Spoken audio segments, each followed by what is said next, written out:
I've had a few aborted attempts, but I just can't leave well enough alone. No, I can get a good playthrough. We're gonna make this work here. Here comes Mega Man X Legacy Collection PS4. Going with the original Mega Man X from 1993, Rock Band X Edition. First Mega Man game for the Super Nintendo, first 16-bit game. Actually predates Mega Man 7 from the original series. Done this intro a few times, but I get rid of it, so I don't mind if I'm repeating myself. It's 1993. We're in the wake of what's known as the Dark Age in comics, and really sort of extends to everything, all forms of arts and entertainment. When you got people who came up as Generation X, sort of coming into their own creatively. Todd McFarlane being one of the first big superstar artists in Marvel, and of course leading the charge into the exodus from Marvel, going over to form Image Comics. So you've got Spawn, you've got in DC Batman getting his back broken by Bane and being replaced by a darker, edgier Batman. Superman is killed by Doomsday. Venom over in Marvel has his own ongoing series as like a Punisher type anti-hero, dark anti-heroes, and violence and over-the-top stuff is all over the place. And in video games, of course, we've got Mortal Kombat blowing everybody's minds with its crazy level of violence. And, you know, to extend even further, you know, the music dominating the charts at the time is grunge music, which, of course, is tinged with its own sort of nihilism and darkness. So even Mega Man is not immune to this, even though he was basically a cutesy character. He's given sort of a Dark Age reboot for the X series. So we've got the intro here talking about how this is not the same Mega Man as the Mega Man in the core series. This is the new Mega Man X model, which Light decided to store away in a capsule to be opened later in the future. It says T right there. It's supposed to be Thomas Light. It says Wright. Sometimes in Japanese translations they get the L and the R mixed up. Don't know why I picked Rock Band as opposed to Mega Man. So this still has lots of English text, but as far as the dialogue goes, it will be in Japanese. But I know it all by heart anyway. So there we go. Opening stage, CD Streets. Getting to show off the first 16-bit Mega Man game. You can already see, when comparing it to, of course, Mega Man 1 through 6 on the NES, the huge graphical leap. And of course, X would bring in its own sort of innovations to the playing style here. Look, we have enemies here that can affect the environment, which is pretty cool. A new wrinkle. They can break all the way through if you let them. And even though the music is very distinctly Mega Man, it does have a sort of different sort of style. Mega Man 7 will come out a little later on this Super Nintendo, and you know, continue that series with the similar artistic aesthetic. But X would always be sort of darker and edgier, and X is just like such an edgy letter for some reason. Generation X, the X-Men, X-rated, so forth. So watch this enemy. When you take him down, part of his body remains, which is also, I think, new. And here's something that Mega Man couldn't do in previous games. He can climb off walls, which is not just useful, but actually a requirement if you're going to get through these games. There's parts where there's no other option. And plus, it will save you a lot if you miss the jump. Save you from getting killed. So I've practiced this a lot over the last few days, including a few aborted runs, so I'm hoping I'm sharp enough. Because the point of this playthrough is, you know, it's never going to be the best playthrough on YouTube. There's always going to be like crazy speed runs and people pulling off amazing things. I can't claim that, but I can put together a really solid run, I think. Limit getting killed, I mean, mistakes. And also, well, I'll talk about the boss battles when we get to them. These guys are kind of cool. You can shoot the driver off, or if you shoot it enough, stop entirely, and then blow it up. Coming to the end of our intro stage. New stuff in the foreground.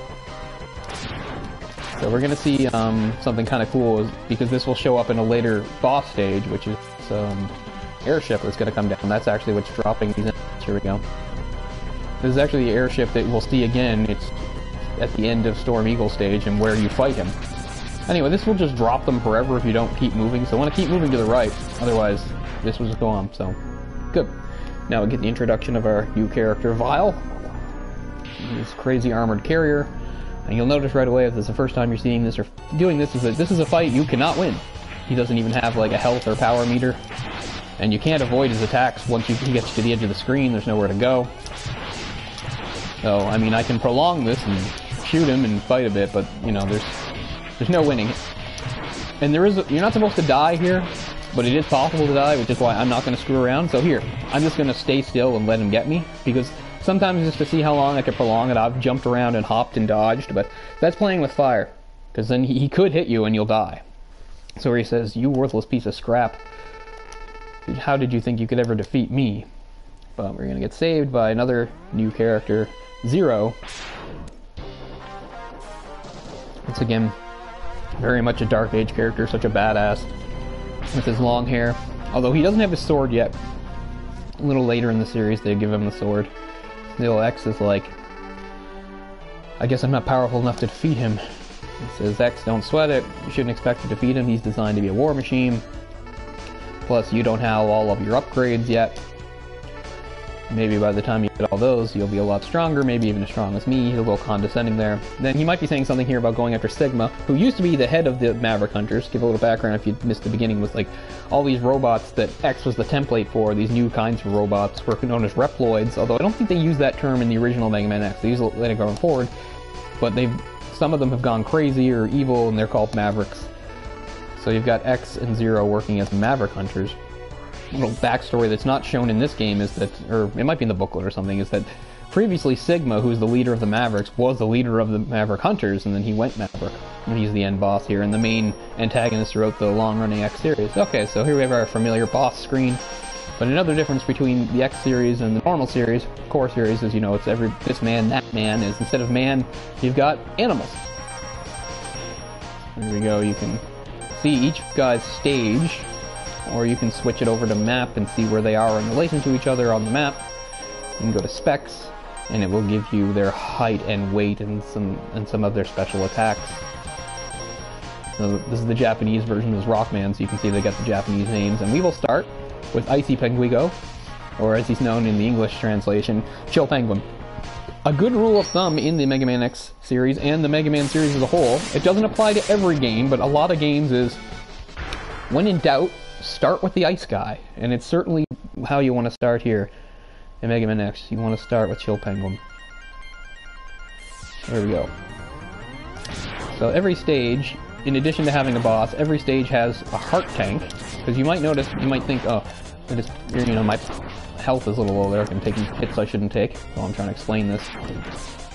And you can actually extend it by getting a heart tank. Each of the 8 stages has a heart tank. Oh, did that wrong too. I hate how these woodsmen laugh at you when you get hit. It's really annoying. There's another character, enemy later in the game, or in another stage that laughs when you get hit too. Hate them too. But anyway, there's also 4 sub-tanks. You might remember the E-tanks that will, you know, fill up your power entirely from the core series. And this, ooh, nice drop, are the sub-tanks. There's 4 of them, so they're not in every stage. This stage does not have one. But the difference there is you actually have to fill them up yourself, and you fill them up by, you know, picking up just like that. Once you have full power, picking up extra energy. And, of course, there are 4 pieces of your upgrades, or sometimes called the X-suit, or whatever however you want to refer to it. There's a helmet, or there's a head unit, there's gloves, or arm unit, or X-Buster upgrade, or whatever.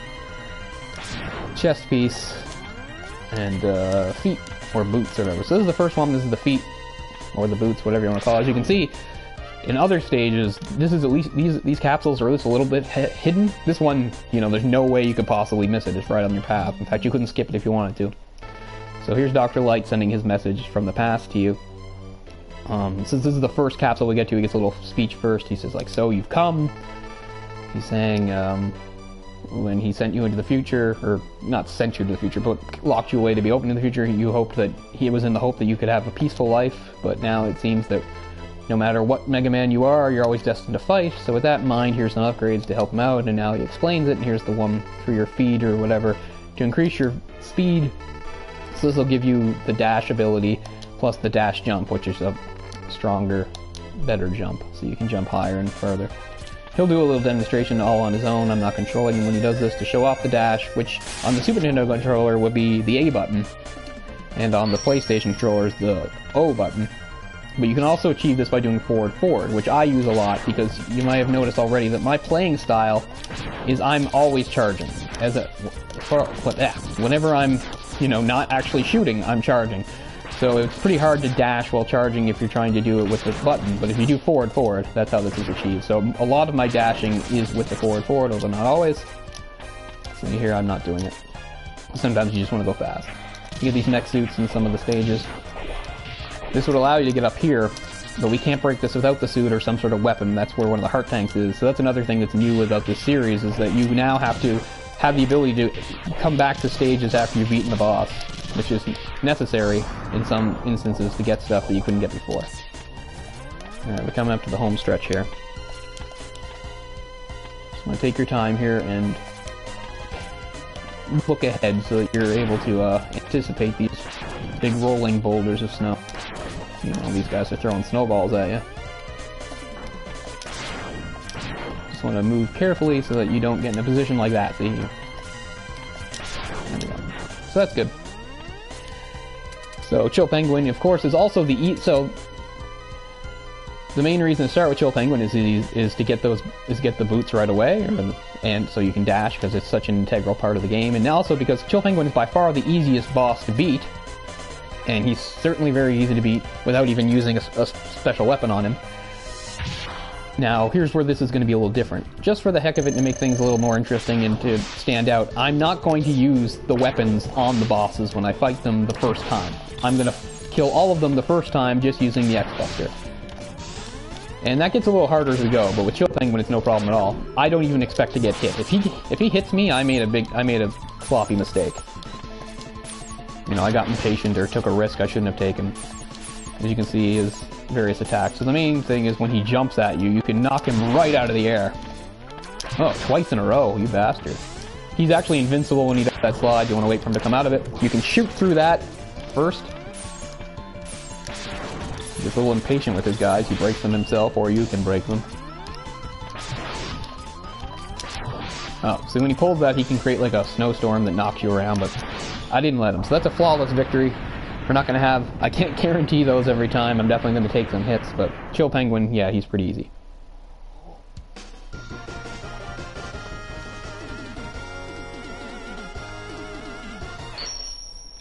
So far, so good. So even though, yeah, this is the Japanese version, we're going to get English text here telling us about the shotgun ice, which is the weapon you get. Very nice. Little demonstration. And on we go. So logically, the next guy to go with is Storm Eagle. Even though, once again, we don't technically the weapon that works best on Storm Eagle comes from Sting Chameleon, but I don't care how you're choosing to do it. It just makes more sense to do Storm Eagle next. Plus, he's also a pretty easy boss fight. Although you do need the boots. You need the dash ability to beat him, probably. I've had fights with him where he hasn't used his main weapon, which is the Storm Tornado. And the Storm Tornado doesn't hurt you when it hits you. It's just when you're fighting him on the airship, and he has the ability to blow you off it and cause you to fall to your death. And if he hits you with the Storm Tornado, you can't run through it or jump over it. Unless you're dashing or dash jumping. So, but I have fought him before, and he never actually used the attack. So we'll see what he does this time.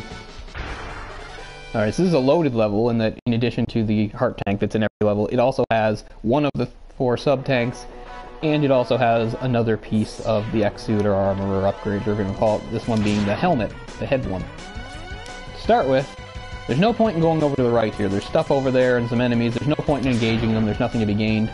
Just stay here. Once you get to the top of this, you're going to execute a dash jump. Normal jump won't cut it.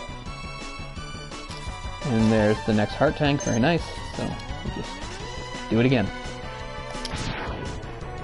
Good to be charging, because if those guys grab you and hold you, they explode. But if you're charging while they hold you, if you let go of a charged shot, it'll kill them. But if they grab you and you're not charging, that's a hit you're just going to have to take. When you get up here, jump slightly before you reach the top so you're under him, so he can't grab you. Alright, so the sub-tank's next. So I guess you could normally go here, but after you shoot this guy, you wait a second and this will take you up. This is where you get it, but let's go in the back rather than the front. We can shoot our way in. Oh, look at that, fell. No problem.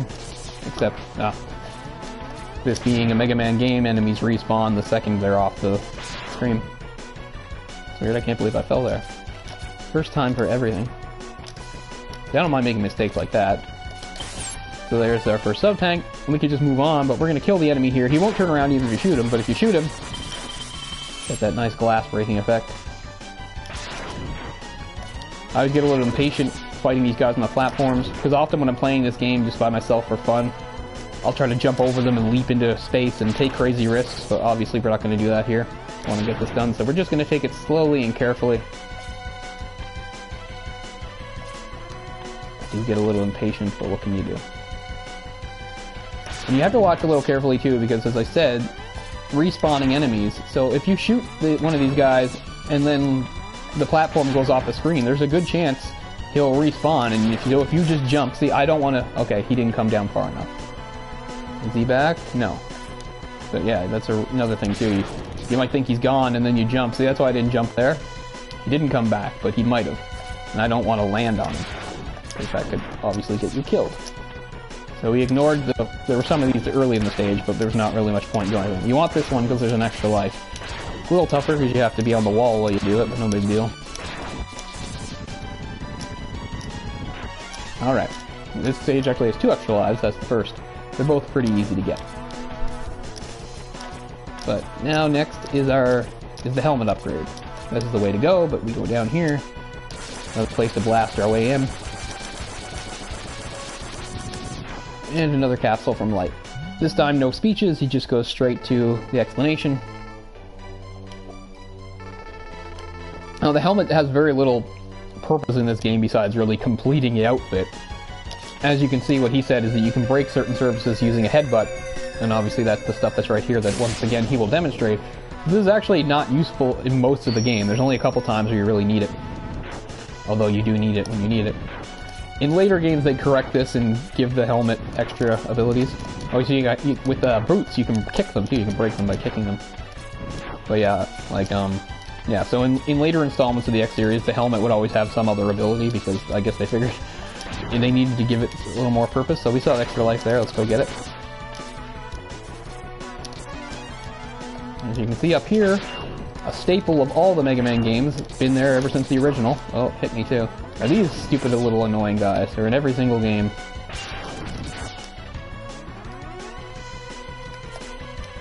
I didn't want to land between 2 of them, but I wound up taking a hit anyway. Sometimes the best laid plans don't work out. Oh, there it is, see? I wasn't charging, so when they grab you, you can't do anything about it. Alright, we're almost at the airship, which is where we will have our showdown. The Storm Eagle, which makes him, you know, a little bit different than the average normal boss. A couple guns to take care of. Not much resistance. Oh, so you got ahead of myself again. Okay, that was just sloppy. But what the good is, like, so yeah, instead of the traditional, you know, hallway with these 2 doors at either thing, you go through here. But you can actually skip that and drop down onto this, like, wing part. Get some power. Now the top will be cleared off, and that's where we'll have our battle. A pretty easy battle. He's another character that is damaged pretty substantially just by the ordinary X-Bus. So he'll start with his flapping wings, which can't knock you off as long as you move against them. But if he hits you with Storm Tornado, no, he's going to do his dive bomb thing, which is probably his best attack. Gets a little annoying because he can really drag it out sometimes. Oh, I misjudged there. But yeah, if you're confident, you can actually hit him while he's doing this, like that. But if you're less confident, you want to be more conservative, you want to break that before it hits, so that'll turn into 4 birds. See this? See it, you can dodge, you can go right under it or that. But if you don't do a dash or dash jump, that will send you clear off the edge. So he did do it, and that is the weapon you get from him. I like this though. It's just annoying when he just dives over and over again, and we know he's going to do a bit more of it. And he already hit me with it once, which is enough to really bother me. Oh, he only did 1. Keeps trying to make that egg thing work. Oh, 2 in a row. That's rare. Almost got him. Not particularly dramatic, but that's how we want it to go. So another thing I didn't talk about yet is actually not, you know, you always want to beat the bosses in a certain order because of getting the weapons and dealing with their various weaknesses, which is not going to factor into how I do things because I'm not going to be using the weapons. As I said, I'm going to just beat them with the X-Buster and make things more fun. But as you can see, when I killed Storm Eagle there, the airship started to plummet to Earth. And that actually has an effect. So, yeah, so beating certain bosses doesn't just give you the weapons, but it also has an effect on stages going forward. And we're going to see that. Now, this one, it's pretty straightforward. I beat Storm Eagle, and we saw his airship plummet.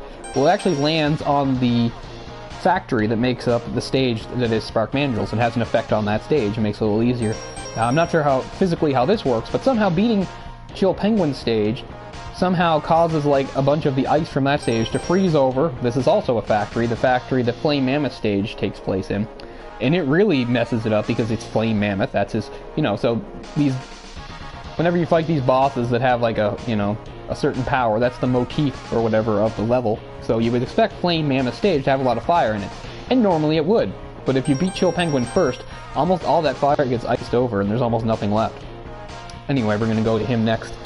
Get to see that he's got quite the different name in the Japanese. Quite different from Flame Mammoth. We'll get, wait for it, Burnin' Newmander.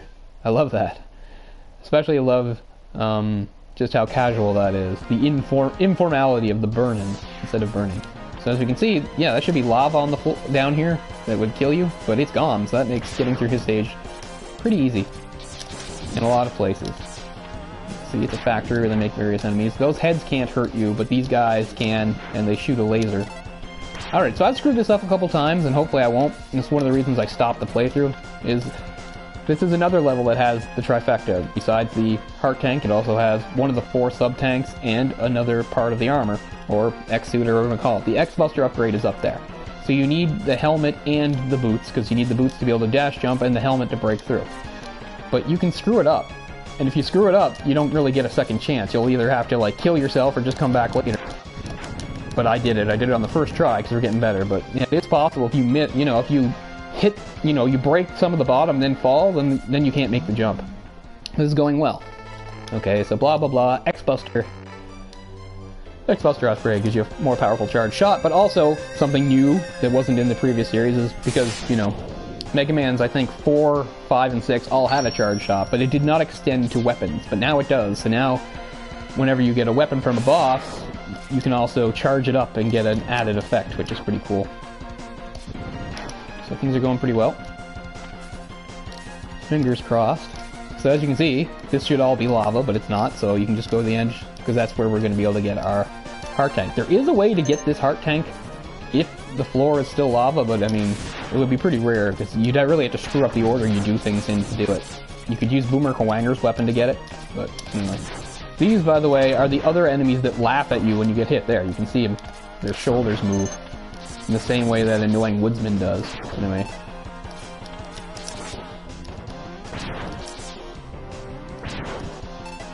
Another extra life, and if we do a dash jump here, once again using the boots and the helmet, kick our way in. So we've gotten all 3. Now I'm going to do a little extra thing that has no purpose, but I just want to show because it's kind of fun, and also have to do with what I was talking about. Talking about how once you have the X-Buster upgrade, you can now have charged up effects of your weapons. So we're going to take the Shotgun Ice and charge it up. Again, this is no practical application here. It's just one of the parts of the game where you can get a lot of mileage out of it. So you can ride on this, and if you do it here, you get quite a lot of road, and of course it kills the enemies, which is satisfying. Anyway, didn't serve any purpose, just for fun. Show it off. So we've also got Storm Eagle's Storm Tornado attack weapon.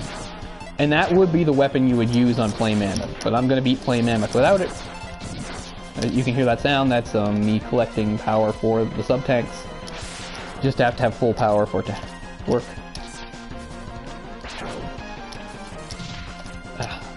Gotta be careful about who comes out. There, that was done nicely. So, now with Chill Penguin icing over the stage, This is the only fire left in the stage. It's kind of pathetic. It's just like some lava dripping off pipes. Pretty sad. Drop over here, let him have it. You know, my first year of college, when I was living with my roommate and good friend Shane, I had this on Super Nintendo, and he was playing it. He got to this part, and he was getting beat up and hit a lot. And I think he actually got killed, and he was getting frustrated. So he passed the control over to me and said, you know, I just want to see how you do it. And I said, okay. Now I'll probably screw it up and not do what I was going to do, but I said, okay, here's how I do it.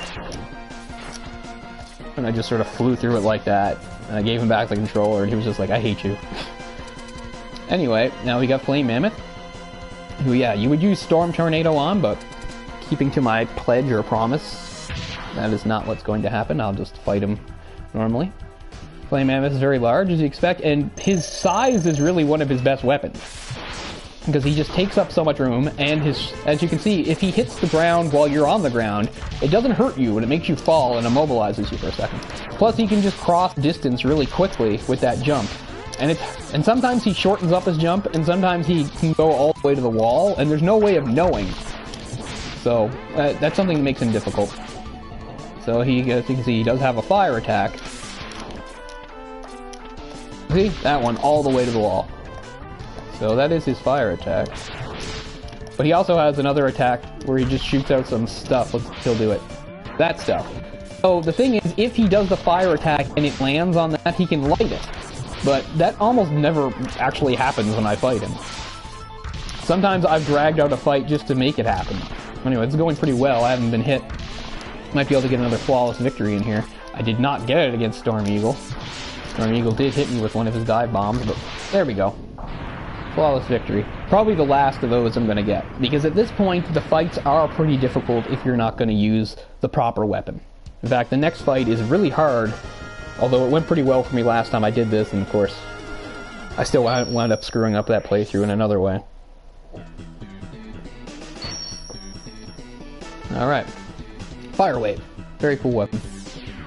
Short range, but very effective against certain enemies. And of course, predictably, it is the weakness of Chill Penguin, although as you can see, it's pretty easy to beat Chill Penguin without it. Alright, so next we would go to him, but we're going to do a quick detour and go back to Chill Penguin stage so that we can get that heart tank that we couldn't get on the first way through. Because now with the fire weapon, we'll be able to get it.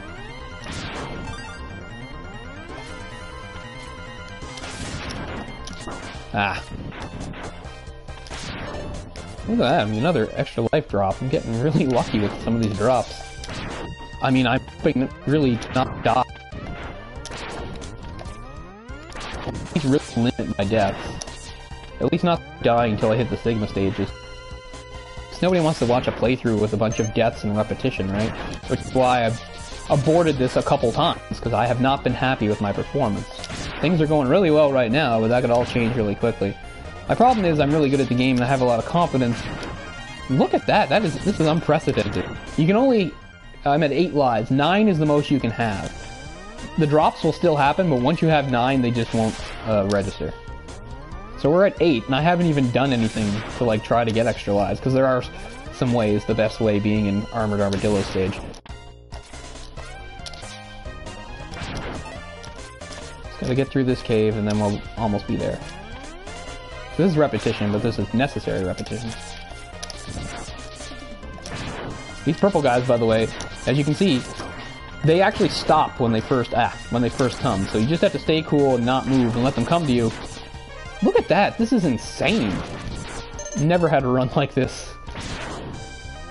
Even if I screw up, this almost seems worth keeping just because of all these extra life drops. So yeah, I've reached the maximum. Can't hold anymore. Still need the suit so you can get this out of your way, although you can break it out with fire. And also the jump through, you need to jump out, give some fire. And there is our next heart tech. And we can do the escape option. And make our way to Spark Mandrill stage, which has been altered by the defeat of Storm Eagle, as we'll see. So this is the first boss that potentially could kill me. Now, the weapon that hurts him is Shotgun Ice, and it affects him, I mean, renders him almost completely harmless because not only does it hurt him a lot, but it literally freezes him and stops him in his tracks. So as you can see here's picked this debris as pieces of the airship having landed here. Has the effect on this early part of the stage in that bolts of electricity should be running through the floor at certain intervals, so that you'd have to like keep jumping to avoid them, but after the crash, I guess that was disabled. As you can see, there is a lower route, but we can't take it right now. That's to get one of the sub-Ts, but we can't get it yet, so we'll have to come back for it. Spark Mandriller, he's not changed too much. It's Spark Mandriller, as we saw. So that's just a moth that's flying through the air. One normal shot can take him out. You just want to keep shooting as you move forward here, and that way you can hit him before he hits you.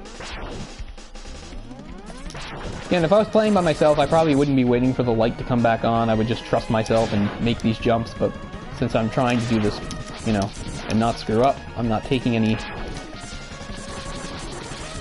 unnecessary risks. So, while I said I won't use weapons against the actual bosses, I'll use them in parts of the stages where it becomes necessary. So we have a little mini-boss and fireworks on him.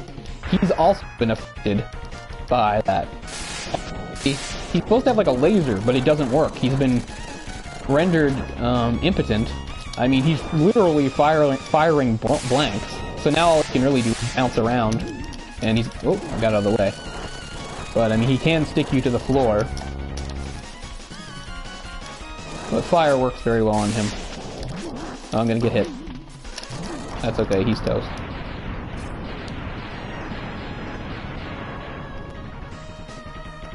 And it gives us some fire back. Oh, I didn't mean to do... Ah, never mind. I was trying to switch to the fire so I could fill it up, but I don't even really need it. Let that go too late.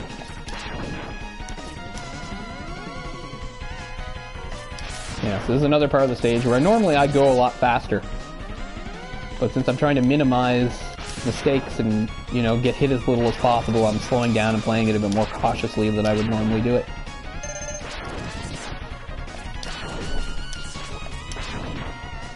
Feels slow to me, but maybe not to people watching, I don't know.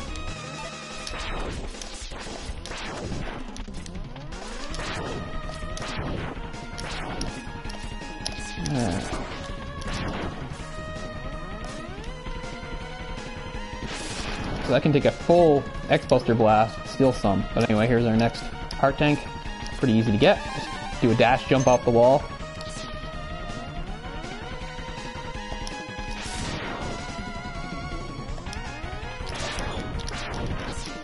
Yeah, through a little faster here. We're going to use Storm Tornado because it takes these guys out in one hit. It's not like we need it for any part later in the stage, so might as well use it now. So now, one last part with the lights going on and off and the moth. It's a little trickier here, but just take your time. See if I do this right. Drop down. There we go. Took them both out. That's how you want to do it. Got hit there. And we're at the end. Okay, so this is the first fight that it could potentially kill me. If I was using Shotgun Ice, it would be a breeze, but I'm not. So it all sort of depends upon what attacks he chooses to use. If he spends a lot of time up on the ceiling, we're good. It's on the floor that he's very fast and unpredictable. He's got two attacks on the floor, basically. One where he does a ground pound that sends a big spark of electricity at you. That's enough to jump. But he also has this, like, dashing forward punch thing he does that's very fast. And also, even if you're not on the floor, if you're on the wall when he hits it, it'll knock you off the wall, and then you'll land into him and damage you quite a bit. So that's what you really have to watch out for, because there's no, like, animation before it. There's no way to predict it. So you just kind of have to be really fast. See what he starts off with here. Starts with a jump. Didn't see that coming.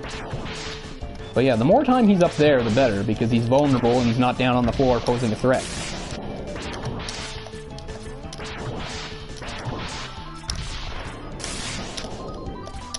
Still hasn't done it, because often what he'll do is he'll do that zapping thing.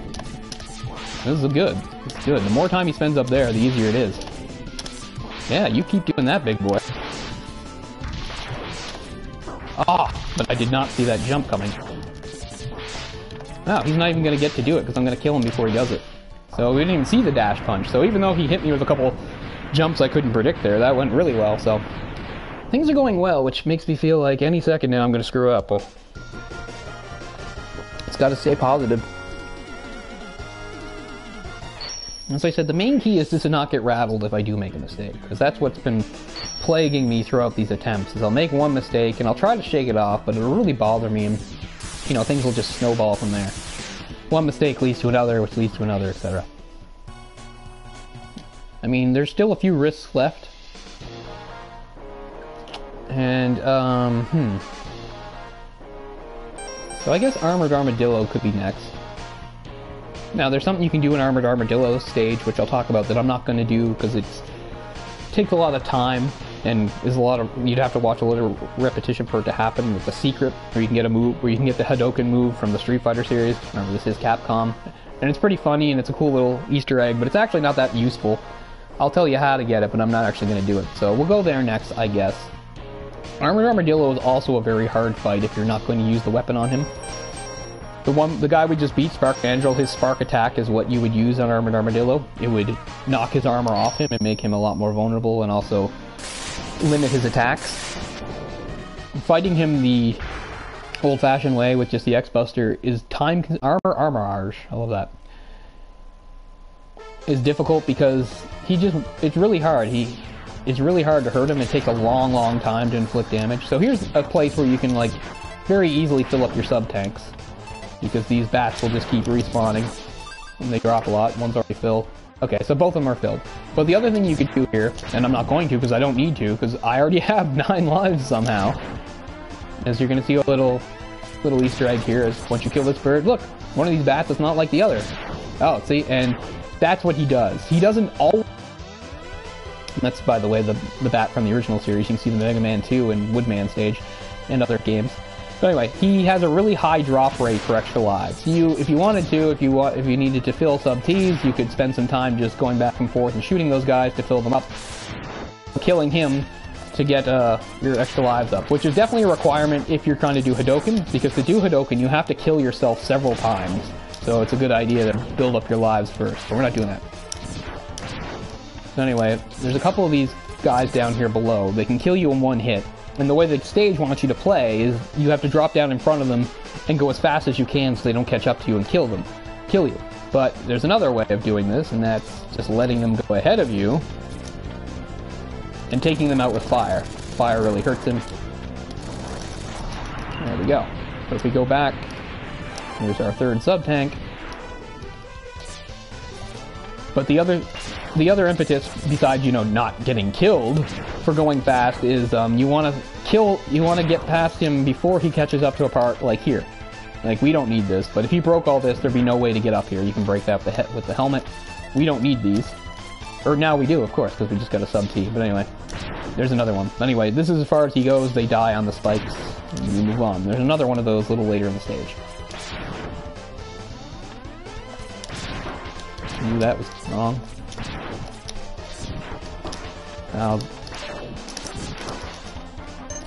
Should have just ignored it.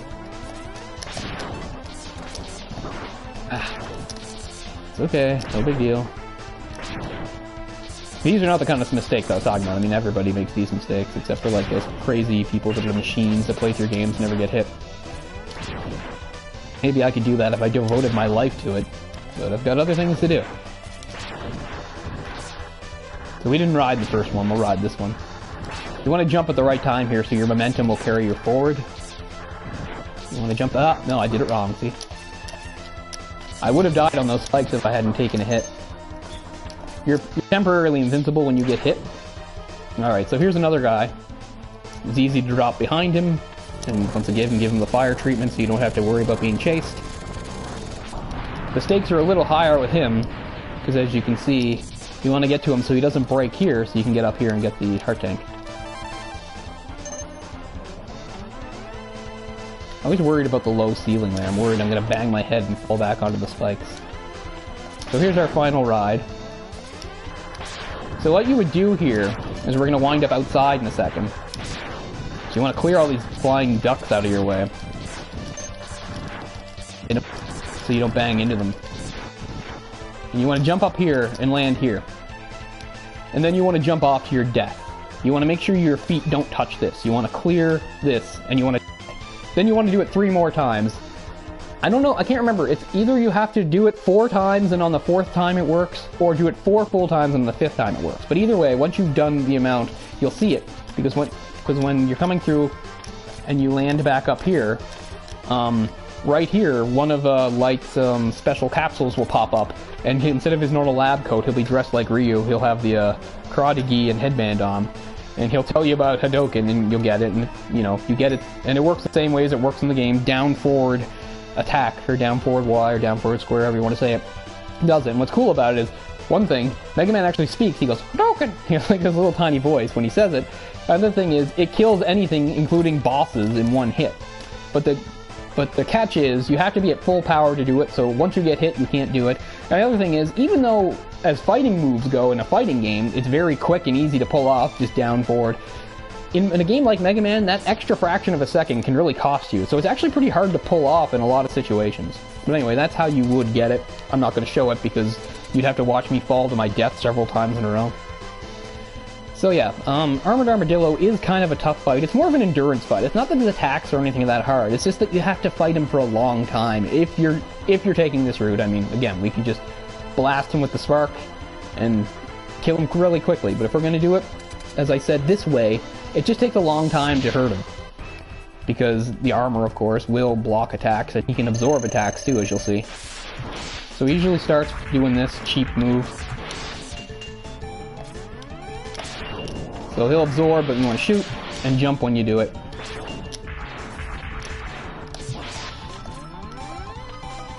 Those come at such an interval that it's actually pretty hard to dodge them.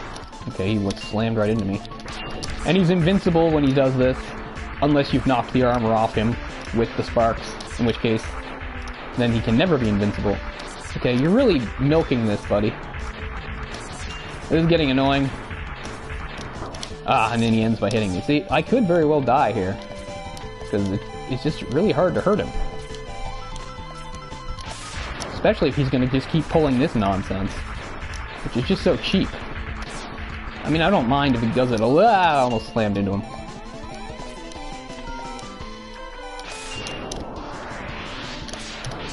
Getting distracted by my phone now. That's the last thing I need.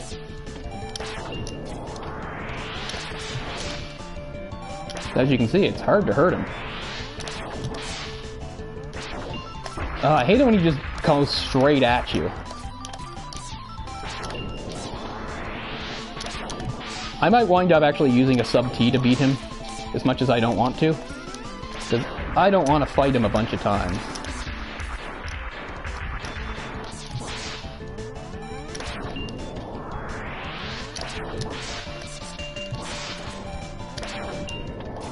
Ah.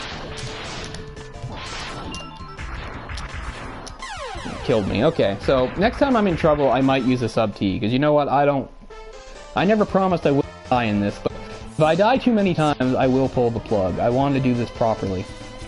Again, I know I'm being stubborn, because I could just take him out with the spark weapon. But I said I could beat him without it, and I intend to.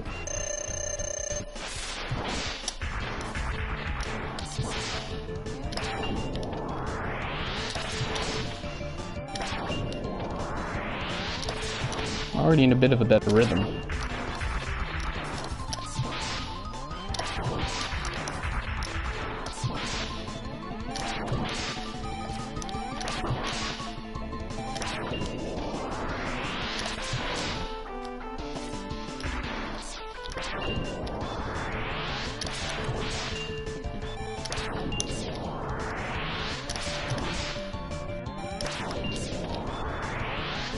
If he does this a bunch, it's all this bouncing around that makes it really difficult.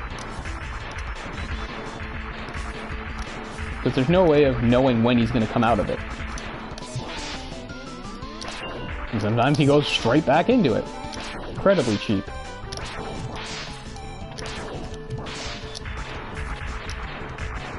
Getting a better feel, though. I'm getting a little better at anticipating. Ah!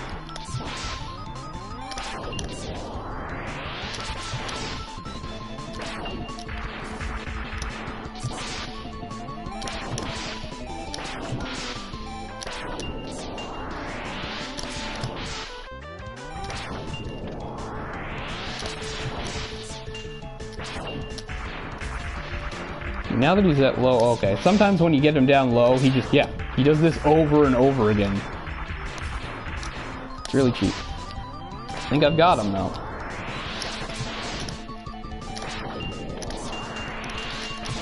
There we go.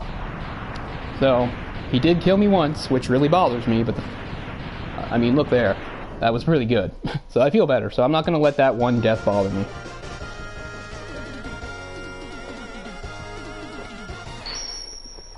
Fact is, at this point, if you're not going to be using weapons on the bosses, they're going to be difficult.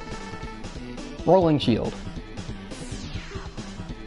Spoilers, this is the weapon that actually is most effective against the final form of Sigma, the final boss in the game, is that rolling shield. Alright, so what's left to do here? There's nothing to go back for in stages. We've gotten what we could get. We still need the sub-T from here. We can't get that yet. So the next thing to do is... Launch Octopus himself is not hard, but this is what actually wound up halting one of my playthroughs, is that Launch Octopus's stage has some spikes in it. Launcher Octopulo, or Octopold, I guess, Octopold. Gotta have a water guy in a dumb water stage. Hate water stages. But anyway, this stage has some spikes in it. And of course, as you know, spikes can kill you in one hit. And most of the time playing through it, I have no trouble. But for whatever reason, I died on spikes like twice in a row. Not here. Much, like, it gets a little tough. Look at that. Got that life back that Armadillo took from me. But anyway, you'll see there's a couple places in this level with spikes where it could be problematic. Again, not really there. Nope. Oh, almost there. That's what happens when you just jump into space without looking where you're going. That's not even what I was talking about, though. So, there's two of these guys. The first guy's no problem. You're just fighting him on even ground. Got these missiles. They're kind of difficult to dodge. I don't care if I do or not. So, he's no problem. But the second one, you're on uneven ground, and there are spikes involved. In fact, I think you just go right into it. Oh, these fish can swallow you, but it doesn't hurt you. And you can just blast your way out, or you can just get out by jumping up and down. They're just annoying. But alright, here's the next guy. He's a problem because he can do that suction thing. See? Look at that. That was very close to killing me. So that's what makes this difficult. Try to jump up above it. See, that's why you just want him shooting missiles as much as possible. Because of the real risk. There we go. But yeah, a couple times he wound up pulling me onto the spikes, which is super annoying. But there's one little other place left. Come on. I don't even think we need this, but... Or yeah, we do. Sub-Ts. But it's in getting the, No, I don't want this. I want this one. As you can see, if you climb this one up, let this one take you up. There's a nice whale ship. Take it out in one hit with the storm tornado, and it breaks through the floor, and it takes you down to the area. And this is how you get. And this is how you get the heart tank of the stage. And it's not that hard, but here's spikes. Okay, again, they're pretty easy to avoid, no big deal. But what we're getting is this guy. Now, in fact, maybe just you can ride him. You can get up on his back and ride him and shoot him. And this is normally how I beat him. But I become kind of paranoid because a couple times that I was doing this, I beat him, but then after he dies, you know, you fall down, and I've fallen right onto the spikes. It's embarrassing. So that's why I'm kind of staying to the ground, which I normally wouldn't do.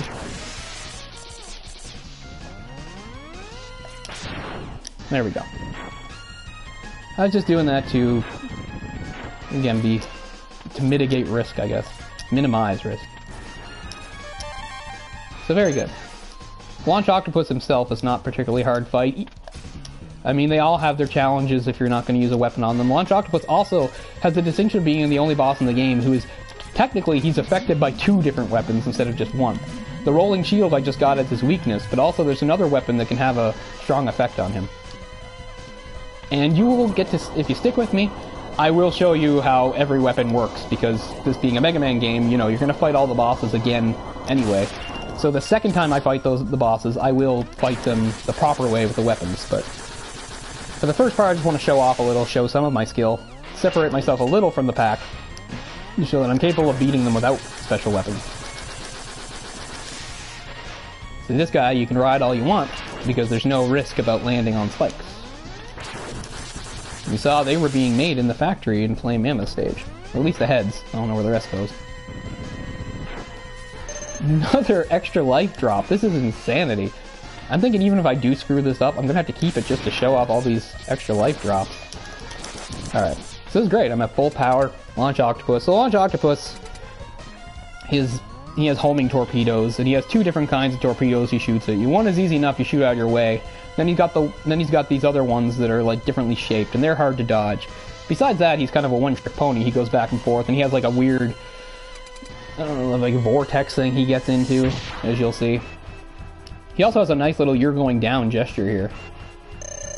Right there. So he's gonna. If you just stay here and shoot, you know, that's great. That's money. If he does that the whole fight, no problems whatsoever. Okay, see, there's the other ones. They're pretty hard to... It's pretty hard to shoot all of them and dodge. Yeah, see? And if you stay flat-footed, you'll get hit. But you can never tell, yeah. But if he does this, you can stay flat-footed. Keep shooting. But yeah, I'm getting hit every time he does that. I'm not too concerned, but...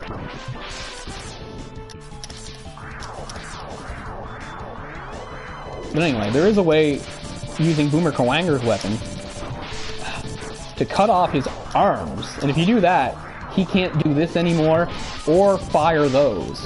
So it makes him, you know, really helpless. Because he jumps back and forth doing that, and shooting those. Had to get one more hit in, did you? Fine. I gotcha. Alright, this is going really well. So I feel like, you know, once we get to the Sigma stages, everything's gonna fall apart.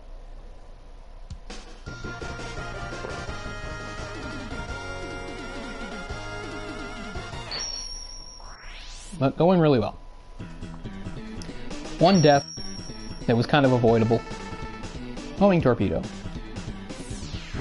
So this doesn't really show it, but they do home. Like, they will change direction and chase enemies around the screen. And they're actually, besides being the weakness for Boomer Kawanger, they're actually what hurts Vile when we fight Vile later. Forget about Vile? Yeah, he's gonna show up again. Alright, next we'll do Sting Chameleon. Even though you probably normally wouldn't do it that way, because it's actually Boomer Kawanger's weapon that works on Sting Chameleon. But again, we're not using weapons, so let's do Sting Chameleon next. So once again, we have a stage being affected here, in that you want to do Launch Octopus's stage before Sting Chameleon, or Sting Camelio, or something as it says here. Because if you don't beat Launch Octopus's stage first, there's areas in this level that have water, and as you can see, that would be dry if I didn't just beat Launch Octopus. Now that's not important. That doesn't really have much to do with anything. But there's a couple other parts with water where you need the water, and you'll see it when it happens. There's those woodsmen again. Kill Penguin stage. Those guys, if you let them land, they like skim on the water. We've seen those insects before. Alright, so here, this is the way to go, but if we drop down here, so you need a couple things. You need there to be water, and you need the boots, and you need, well, you don't really need a helmet. You kick your way in, but the helmet helps you do that. So, if there wasn't water here, this jump's impossible. But with water, you just do a nice, oops, I almost didn't do it. Do a nice dash jump, and you land here, and it's the only way to get there and back. So you need the water to pull that off. Once again, we're not going to take the route. Oops, screwed that up.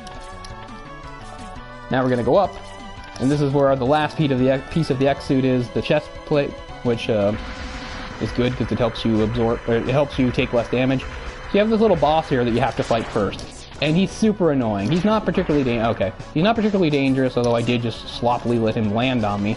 Even though, as you can see, he's really slow and predictable. You can only hurt him in his tiny little head. The rest of his body's invincible. And I have tried, because it just takes a while to beat him, and I get impatient, so I've unloaded every weapon in the game on him to see if he has any weaknesses. He doesn't. Just fight him this way. Another thing is, actually, I didn't, like, maybe know this for years, but see when he tries to grab you here? There, you can shoot in there, although it's kind of risky to do, but I don't think I knew that for, like, at least a few years playing this until I tried it one time, or maybe saw somebody else do it. But you can do a good amount of damage if he grabs you. He can slam you off the wall. I mean, you have to be pretty sloppy to get grabbed. Really, his main thing is, being big and jumping around, kind of like playing Mammoth.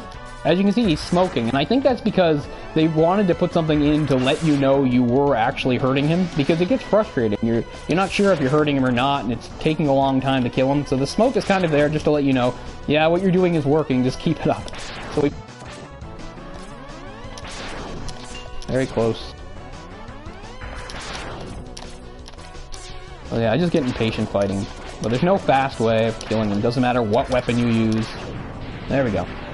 So once he's out of the way, we will get the last capsule for our chest plate. So we will complete the outfit, and yeah, this decreases the amount of damage you take by half, so it's a pretty big deal. Great upgrade. So we're not even going to see one of the things that the helmet could do. I got a little OCD thing here, so I want to get here. Wait, just want to make the screen move over. There we go. I don't know why I need that. So anyway, if you didn't fight that guy and you come through here, see this stuff? This would all be falling from the ceiling, and it can hurt you if you don't have the helmet. But if you're landing in your... Anyway, once you kill that guy, it stops. These guys just hit them with full charge shots. Some of them you can actually over, some of them you can't because the ceiling's too low. Like, you couldn't really do it here cleanly. Just wait and kill them.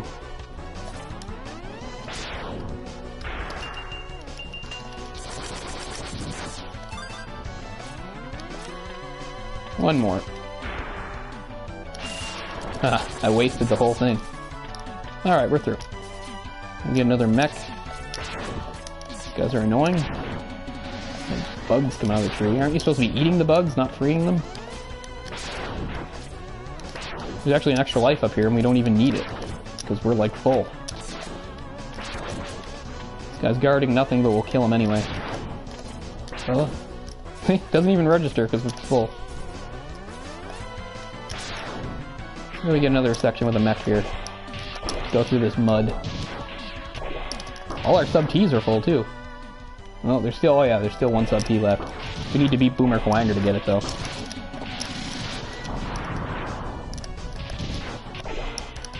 Yeah, so there's no even point in jumping out there and getting that. I'm already full. Somebody's texting me or something. Come on, people, don't distract me. I'm trying to get through this. Things are going really well, and I don't want to get jinxed. Oh.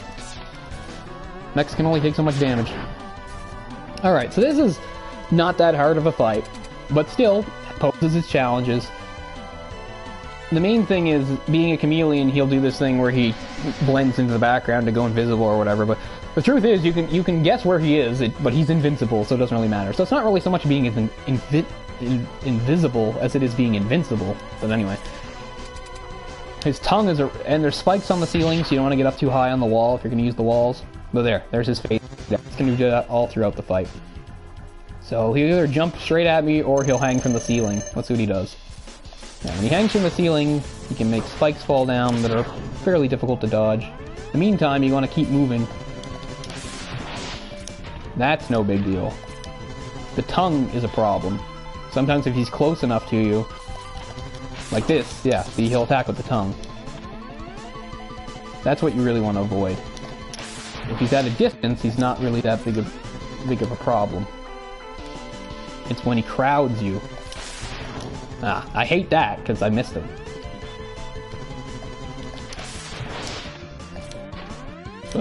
The less he does of the ceiling, the better, because it's pretty difficult to dodge that stuff falling down on you. This is easy enough to dodge. Boomer Kwaanger's weapon is what works on him, and what's great about it, like how most weapons do, is it doesn't just damage him, but it knocks him right out of his attack. So if he's hanging from the ceiling, it knocks him right off the ceiling, as we will see when we fight him for a second time. But yeah, he's pretty manageable as long as he's not doing this, coming at you. There, he missed me, but I missed him. sometimes I'll do it twice in a row. Ah. This is what... because it's hard not getting hit there.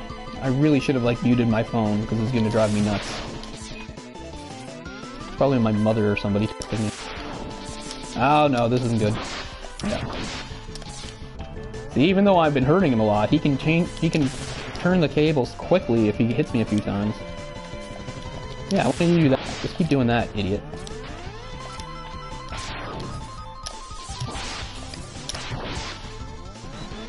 More than halfway. Ah. Yeah, if he gets stubborn and just starts doing that, we're in trouble. Just keep chipping away, we're getting him. Ah, I hit the ceiling trying to get out of the way. They all turn very quickly if I'm not careful.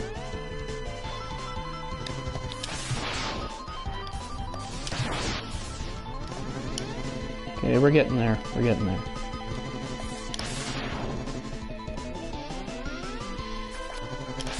Ah, you bastard. Okay, I've got you no matter what you do.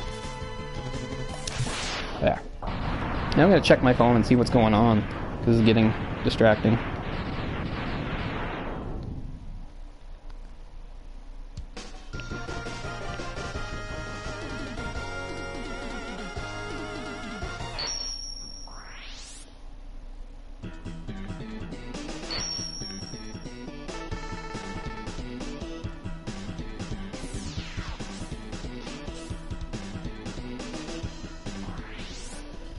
Okay, hopefully that takes care of that. Alright, we're in good shape. So we've got one boss left, and that would be Boomer Quanger. And this is my favorite stage. I really love his stage. It's, as you can see, it's a tower, and then all you do is start at the bottom and work your way up to the top to fight him. It's my favorite stage and has my favorite music too. Really dig the music here. Boomer Quanger, the only guy who in both versions has the same name. I figure, like, when I saw Burn and New Mander and stuff like that, they're like, Flame Mammoth, obviously. But with Boomer Quanger, they're like, we don't even know what he is, but that sounds good. So yeah, I really like this stage. A lot of good intensity. Just want to draw him down. Oh, did that wrong. The next guy you don't even have to deal with. Those things are annoying because they sort of dodge, they'll move out of the way. But there's no point wasting time. Just do a nice jump here. There we go. Don't have to bother with them. So here's this bit with these lasers. If you trip the laser, those guys will fire on you. It is possible to dodge it, but it's pretty tough. So you want to avoid the laser if you can, if at all possible. See it? Oh, see? I tripped it, but I managed to dodge. Did it again. Oh, this stage also, you get to incorporate some weapons nicely. And we can show off what this does if you charge it up. You can get a vertical one. Very nice. Whoa. Let's do it again. We're about to show off Rolling Shield's ability, which is at its most useful probably in this part of the game. So Rolling Shield does that, but if you charge it up, you'll get a nice shield on yourself, and it absorbs certain attacks. It's interesting because it'll work on certain guys and not others, but here it's really nice. So you got this elevator going up. You want to avoid the spikes, of course, because they can kill you in one hit, but you have these idiots flying in after you. But you don't have to worry about it if you got this charged up. And the best thing is, this will last. It won't run out. So you can just concentrate on avoiding the spikes and not worry about those guys at all. And even better, it becomes useful in X section too, where you're going up some ladders and stuff. Because here we've got some guns coming out of the wall. This will block their shots and kill them on contact. And it's also really good for, you know, climbing a ladder to kill those lizards, so it's just great. And we're going to use our third weapon when we get to the top here, so we can get the arc tank. Alright, now it doesn't work on this guy. As soon as it touches him, it's gone. But anyway, oh wait, we'll go back to normal for a second, just to get this guy out of our way.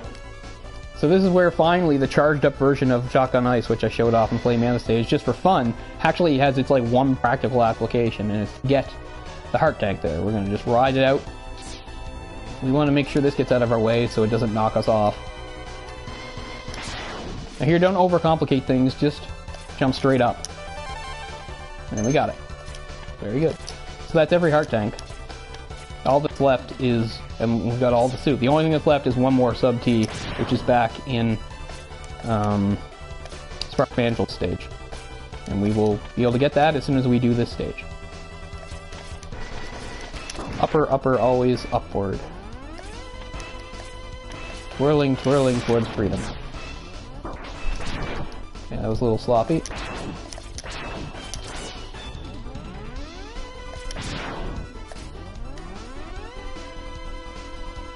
These enemies seem fairly benign, but if you leave them be, it can all add up. Okay. Now we'll have our showdown with Boomer Quanger.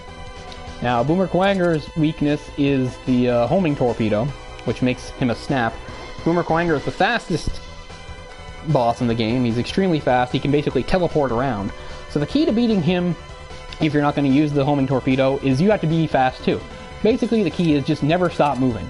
Just be in constant movement. So that means I can't hit him with a lot of charged shots a lot of the time. So see, that's how he moves. But yeah. It's just always be moving. Just always want to stay ahead of him. It's actually pretty easy to dodge that, although I did land into him. I say it's easy to dodge it, now I'm getting hit by it. But yeah, once you hit the floor, just never stop, because he's always trying to creep up behind you, land on you. See? Like that. Be annoying. But just keep moving. That is most vulnerable right after he throws that, but sometimes he's not always prepared.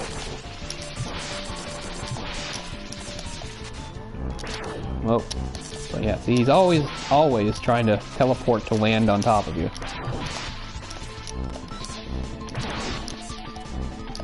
Ooh. He has his most powerful attack is if he teleports and lands like right next to you, he can grab you with his horns and then like throw you up into the ceiling. And that does quite a bit of damage. There. But there, no problem. So there, all the bosses and their stages have been complete, but we're just going to do a quick double dip, go back to Spark Mandrill stage for a moment so that we can get that last sub-tank, and then we can move on to the Sigma stages. But with this being the last boss beaten, we're going to get a little cutscene here with Zero talking about how, oh, now I've found Sigma's fortress. Well, isn't that good timing? Too bad you couldn't have found it before I had to deal with these guys. But whatever. I like how he has no comment about how, like, I'm obviously more powerful and look different. No, he's just like, I found Sigma's fortress! Blah, blah, blah. I don't know what you were doing, X. Probably nothing. Okay, I am not translating. I'm just ad-libbing. But anyway, he'll go, you know, let's go. It's time to attack Sigma's fortress, blah, blah, blah. And then we get the Sigma stage. But not yet. We will return to Spark Mandrill stage. There's nothing else to go back for, is there? No, there isn't. I got absolutely everything. All that's left is this. Heart tank, yes. Heart tank, yes. Yes. Yes. Yes. Yes. Yes. Yep. All that's left is the fourth sub-tank. Luckily, you don't have to go too far into the stage to get this. So this will only take a moment. Normally we would go up, here we'll go down. I can't remember how I figured this out. I probably just saw Ryan do it the first time. But yeah, it's like, how do you get through there? We can't, like, no, we can't break down this door or anything. But the thing is, Boomer Quanger's weapon is like a boomerang type thing. Does this, comes back to you. But that doesn't reach. But if you jump, change the trajectory, boom. So you can use that to grab items. But that's the part of the game where it's absolutely necessary. So there we go. I guess we could fill that fourth T. We'll just do that quickly. Because, yeah. I don't anticipate needing all 4 sub-Ts, but it is a pain trying to fill them on the fly, so we could just do some legwork here. It won't take long, it's only 1. And these guys' drop rates are pretty good. Always giving stuff up. It's funny, like sub-Ts, all they do is fill your power, and yet they take way more than would, you know, take if you're picking it up to fill your power meter, but anyway. Whatever. There, it's done. That was easy. Alright, so yeah, we've got absolutely everything. I have all the weapons, all the sub-Ts, all the parts of the X-suit, all the upgrades, all the heart tanks. So now we move on to the first Sigma stage, which is where, very possibly, I could start to screw up, since obviously the difficulty does ramp up a bit here. And have another little chat with Zero. Same sort of thing as before, you know. Now's the time. I'll go ahead and distract. I don't know. He always thinks he's gonna go ahead, but by going ahead, he skips everything and leaves you to deal with it. Well, that's okay.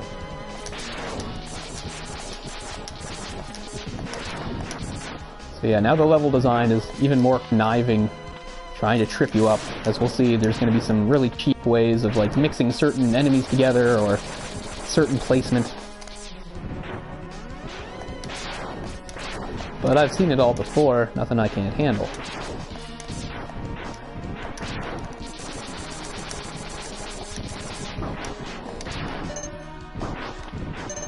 That's okay. Alright, so this part is kind of difficult, because you're going to ride a bunch of these platforms. So, to make things a little easier, you'll give yourself the rolling shield, so that when those stupid purple guys fly at you, you don't have to deal with them. Now these jumps, some of them are kind of difficult, and you just have to be careful. Like here, that's the time to jump there. You don't want to jump when it moves away, so you want to wait for them to come together and go right up like this. The problem here is, there's never a time it's close. You're just going to have to make a big jump at a certain point.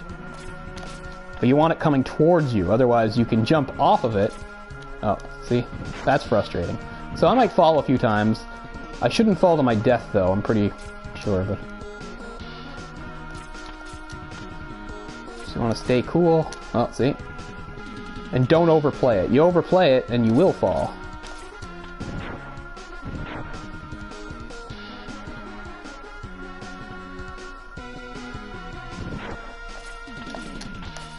Alright, just one more jump to go.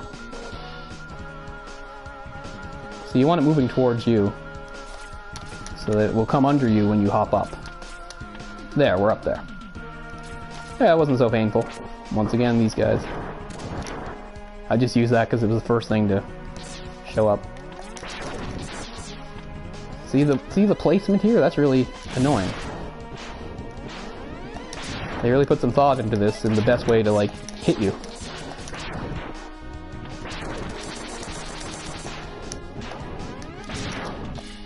Going well. Oh, by the way, you can do this. It's kind of cool. Actually dash under these guys. Their legs don't hurt you. Alright, so it looks like finally, hey, we're gonna have a rematch with Vile. But then Zero pops up and says, "Stay back, X. I'll take him on." And you know that's not gonna go well. So we chase after them. For a second you can't move, and that makes all the difference in the world. Can't move, can't move, can't move. Those sounds didn't sound very good. I dropped my controller. Okay, so we are now past the part of fighting bosses without weapons. I've demonstrated my skill, I've beaten them, so now it's time to use them properly, and for Vile, you want to use the homing torpedo. So we heard that mech sound, we know he cheated. So there you go, he's subdued Zero and caught him. Yeah, he's just boasting about how awesome he is. And prepare to, you know, to kill me now. Zero's like, don't listen to him, X, you can kick his ass. Or wait, yeah, we don't need this yet. He's like, X and his ancient weapons are no match for me, he says. So actually I want to put the torpedoes away. Because once again, even though I'm so much more powerful now, heart tanks and all these weapons and, of course, the suit, it's still the same result. I can't hurt him. And I can't dodge him. So once again, it's the same as the first go-around, even though it's a little longer because you've got more power. Just have to let him beat you. You know, I have to make it look good by making it seem like I'm trying to fight him off. But we have to let the same thing happen. And I like to let him get me over here. Let me go, because if you land right next to here, he feels the need to separate you from Zero. So he drops you over here, then walks back, and he seems to like, I don't know what he's trying to do next, but anyway. Zero says here, maybe, but I'm not through yet. And does like a kamikaze attack.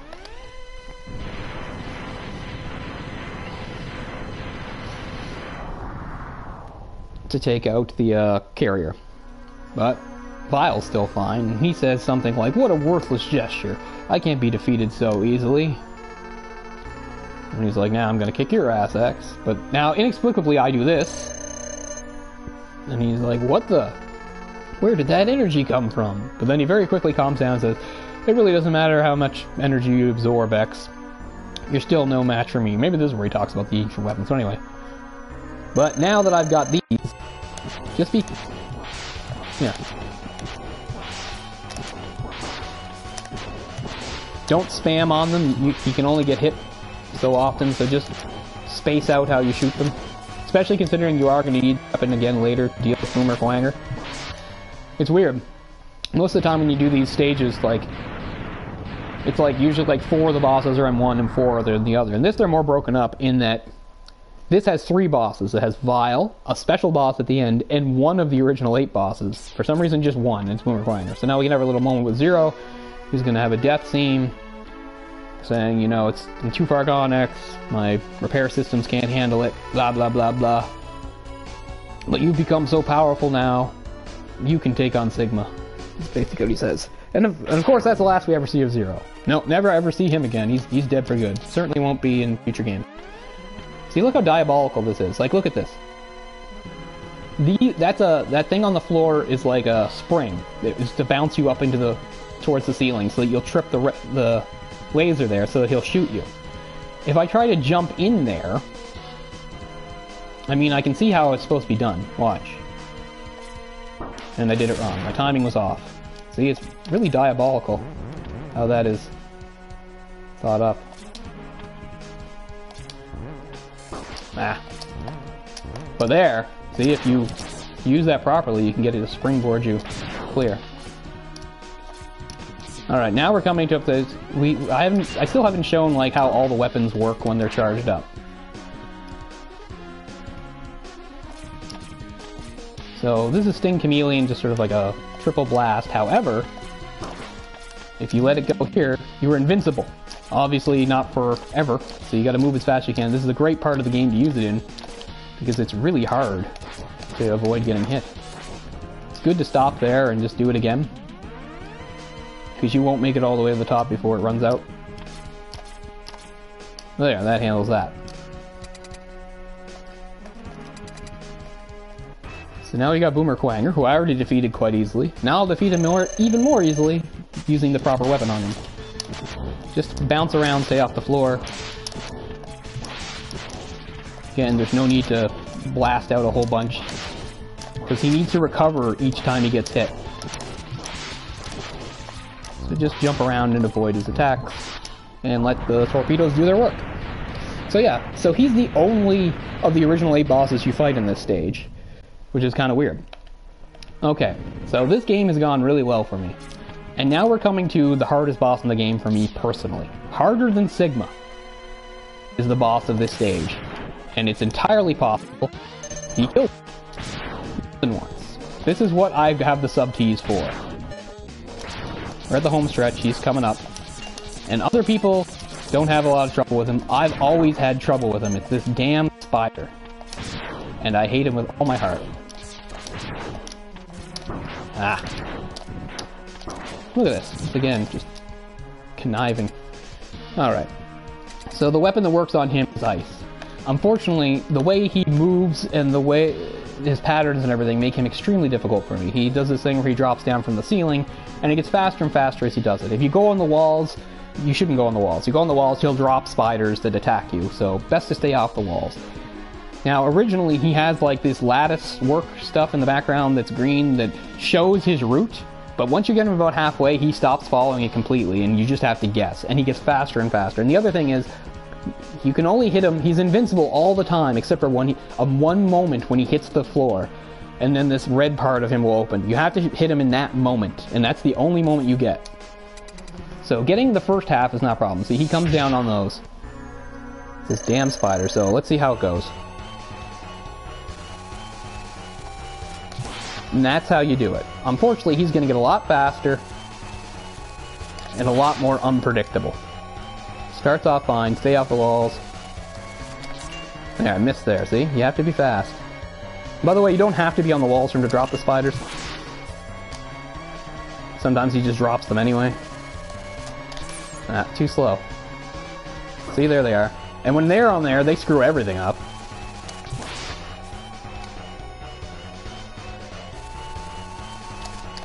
Ah. Come on. Okay, now he's gonna stop following the rules. See that green stuff? It means nothing now. He'll just do whatever he wants. And he's gonna get a lot faster.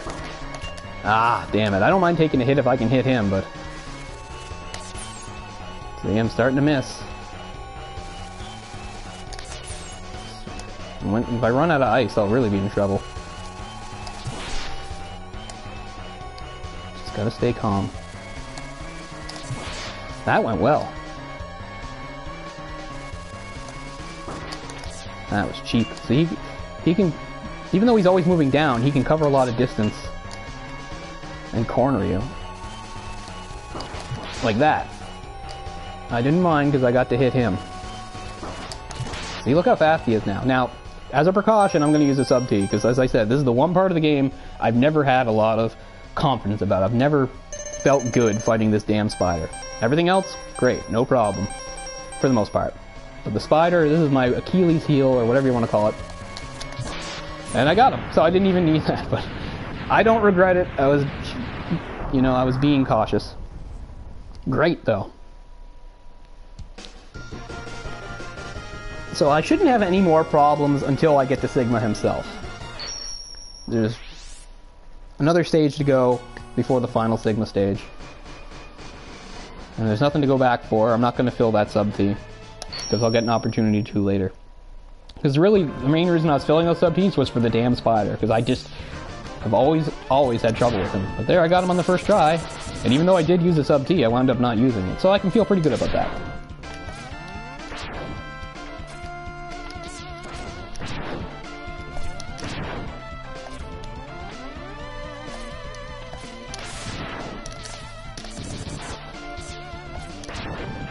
So now we just get some fights with some of the bosses. And it will be much easier this time, because now I'm going to use the weapons on them. Who do we start with? Is this Storm Eagle? Nope.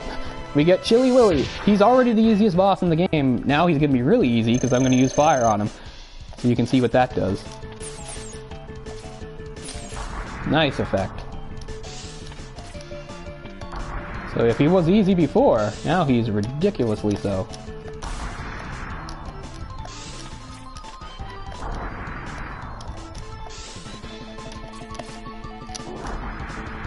Knocks him out of every attack. Oh, I don't think so. Again, if I get hit here, it's only out of overconfidence, but I don't think I'm gonna mess up. Oh, there I did. Because I was just a little late and forgot that even against fire, he has a moment of invincibility. But anyway, no worries there.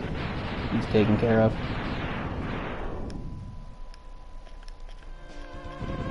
Yeah. See, this will be a lot less dramatic than the first time through, because for the purposes of making this a little different and showing off a little, I did kill every boss without using the weapons. But now, it's the second time through, it's time to unload with the weapons. Come on, you. Just thinking, those spikes will kill you in one hit, but not if you're in the mech.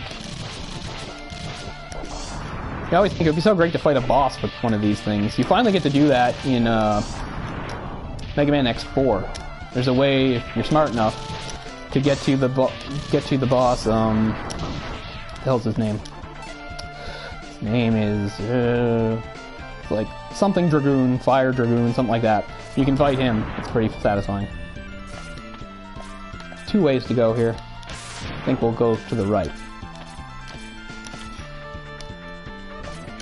Still have to worry about the left. The left can still affect you because they shoot through the walls.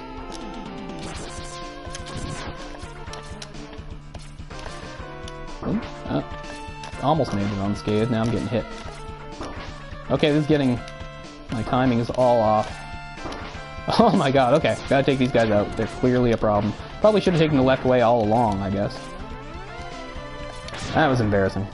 Okay, so now we've got Storm Eagle, who again was a very easy fight anyway, but now he'll be even easier using his weakness, Sting Chameleon's Chameleon Sting. No new tricks, all the same bullshit. Yeah, see, he does a nice chunk of damage. That's the one thing. Those birds might have hit me because there's a little bit of a delay when you shoot that, as you can see. Which makes it a little hard. See, it's slower, so it's harder to hit him when he's doing that because there's a delay on it. But if you're close enough, you can pull it off like that. Did miss him a couple times. One more, and you are toast.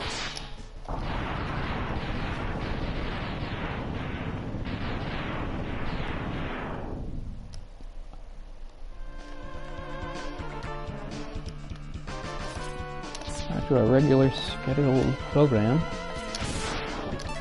Once again, the placement here is difficult. Like, how are you supposed to deal with this guy when he's on the wall like that? Let's go back and do the invincibility thing.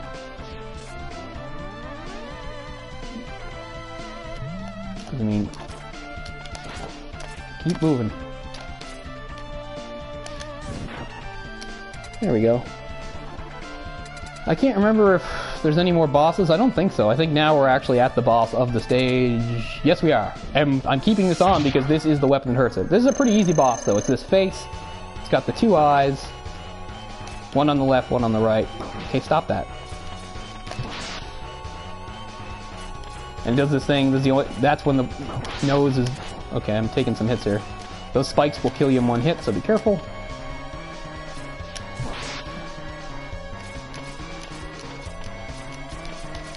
Oops. Okay, I did not do that well. Okay, I'm a bit sloppy. Let's fix this. There we go. Now there's only one eye left. I got hit again, though. That's not good. The eye's not a problem if you can keep your distance, though. See, if you're over here, it's no problem. Now it's just you and me, nose. Still does that thing where he becomes invincible for a second. Yeah. But see, actually a kind of non-dramatic fight, really. Especially after the spider. I mean, the spider I find so difficult, and then that guy is nothing. Alright. One more Sigma stage to go with the bosses, and then the final confrontation. We're getting close, we're getting close. Right back to work. This is where we take out the rest of the original bosses. Who we got left? So we got Launch Octopus, Flame Mammoth. You guys. And we start... Ah, now you're gonna see how tough he is when he doesn't have his precious armor. Just trying to switch to it. There it is. Oh, he can still block. There. No more armor. So even though he can still do that, he's not invincible anymore. You can hurt him while he does it.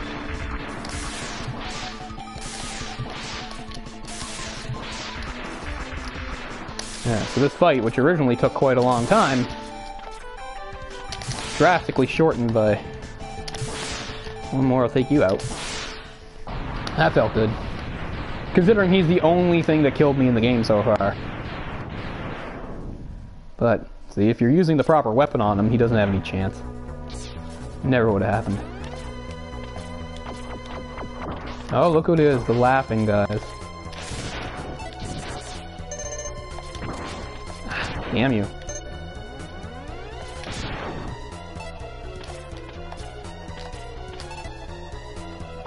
So it's probably Spark Mandrill next.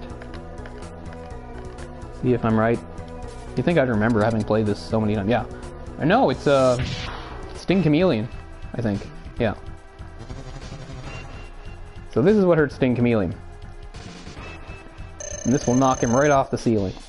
You just gotta pull him over, and you can just get him in like an endless pattern of going back and forth. I mean, he did get a tail attack off there, but he's not usually going to get the chance if you're fast enough.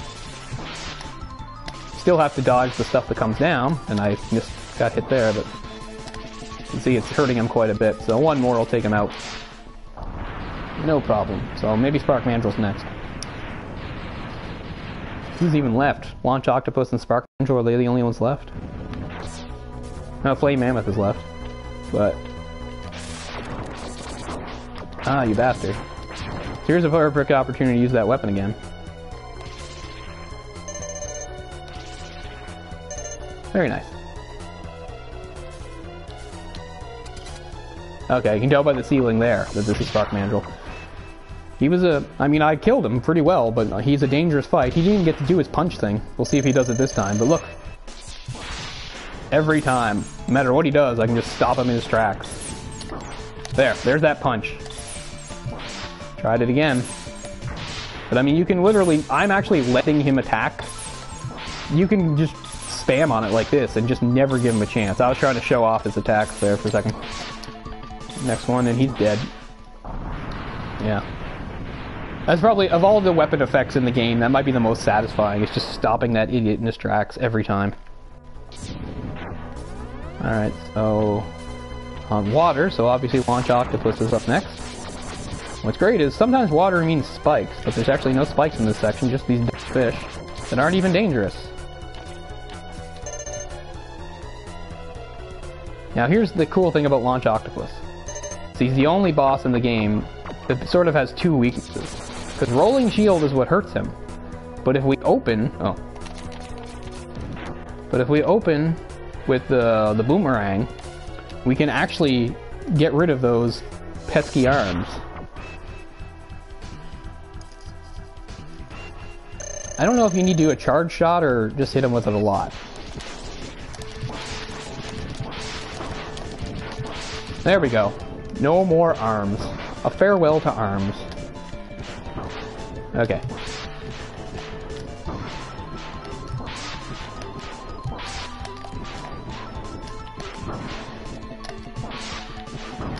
The only thing about using the Rolling Shield is, while it hurts him, it makes it harder to shoot those stupid torpedoes out of your way. That's why I'm taking some hits here that I wouldn't have taken before. So in some ways, it would actually be smarter maybe to just kill him normal. Because if you do this, now he can't do anything. Because you can just shoot his stupid torpedoes out of the way. But yeah, he can't even do his vortex thing. This is literally all he can do is hop back and forth and shoot his torpedoes, not even the special ones. So yeah, while Rolling Shield is what hurts him, if you take his arms off, it's better to just do that, because then you don't have to worry about getting hit by those torpedoes. So I think Flame Mammoth is all that's left.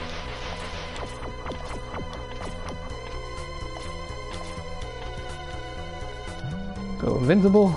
Go on this. Once again, we're at the full capacity for lives. But a nice part to use that, yeah, so we finish off with Flame Mammoth, or Rockman X, Burn a New Mander. It was an easy enough fight without a weapon, but Storm Tornado really does a number on him.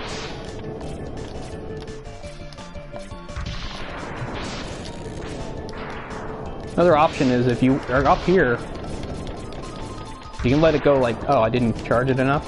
Wait. There, you can do that. So you really don't even have to move around and engage with them. You can just stay up there and keep doing that. But let's get through this quickly. Whoop. Very nice. That's everybody, isn't it? I believe so.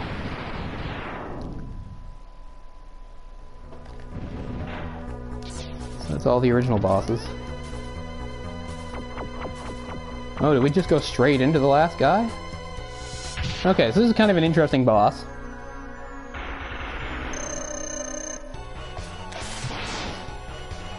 And his thing is he tries to crush you. He's going to get a lot faster. Right now he's fairly... Anyway, Sparks works on him pretty well. Ah, see, it wasn't fast enough. Really, you don't want to land at all. That's what you want to do. You don't want to land at all. Oh, this is tough. Yeah, see, right now he's slow enough that I can dodge that. When he does this, go up as high as you can. When you drop, you can get a shot off. Ah, messed that up.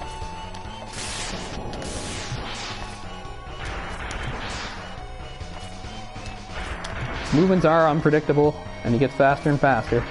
Still, I should be able to beat him. See, if I'd landed, I wouldn't have had a shot there. You want to be in the air as much as possible.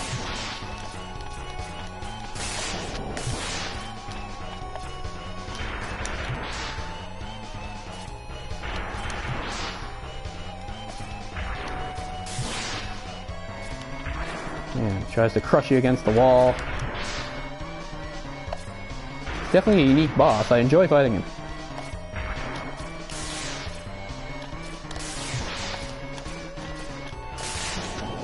I missed my chance there. Ah, see, now he's gonna... Yeah, now he's gonna go really fast. The moments where I was safe before, I'm not anymore. Ah, yeah, see? Much faster. Gonna run out of spark shot.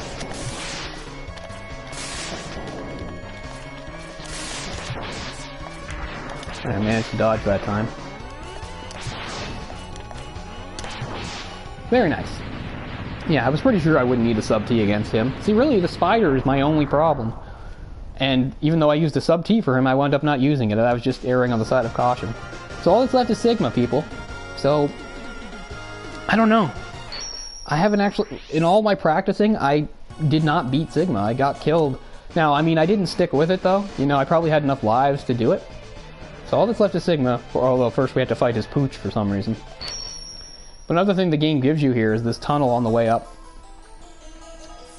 It's annoying and repetitive, but as you can see, my sub-T are almost filled, so I can finish it. As these holes, these guys come out. So you can just do this until you're full. Don't worry, we're already there, so now we can just go up. So here's, the dog is a great example of a good time to use Hadoken if you got it. Many times I've played through this and I've taken the dog out with one hit by doing Hadoken, which is really funny, but don't have it, so ice is what works on the dog. The dog will hit me a couple times, but I'll take him out. I don't really remember the stuff Sigma says, just that he's impressed that I got this far, and blah blah blah, stupid foolish humans and maverick hunters. But even though I've gotten this far, he's not going to fight me until I prove I'm truly worthy, so first I had to fight his little pet or something. Okay, so get the dog.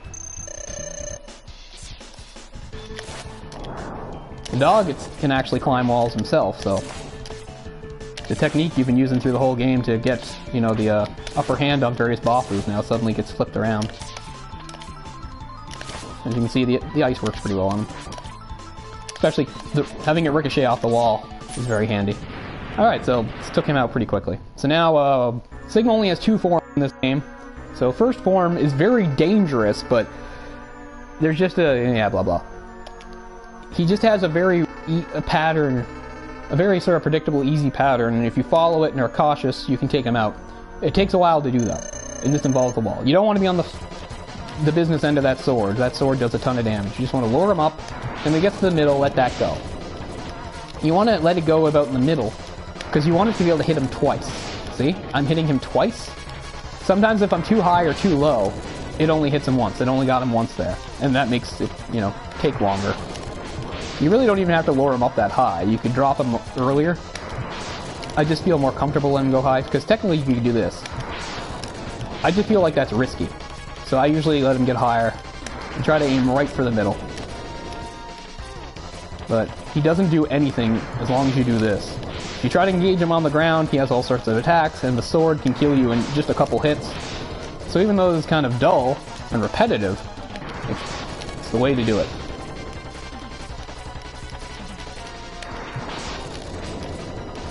It would go a little faster if I was hitting him twice every time, but sometimes my timing's a bit off. Oh, see? Messed that up. Come on. Still, him banging into you doesn't do nearly as much damage as actually, like, slicing you with the sword does. You don't want to see that happen. Like, see how much power I have left? He could probably kill me in 2 hits with the sword. It's pretty crazy. I'm having trouble making you hit him twice.